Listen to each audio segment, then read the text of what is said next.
In front of me is Samsung Galaxy F05 and today I would like to show you how you can add a password to Google Passwords Manager.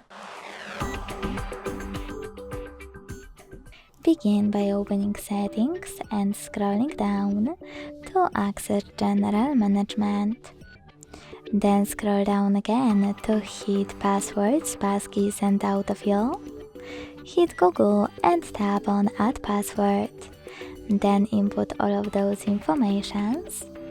Select any app or input any website. Username, email or phone number. Password and even some helpful notes. When you finish, hit Save.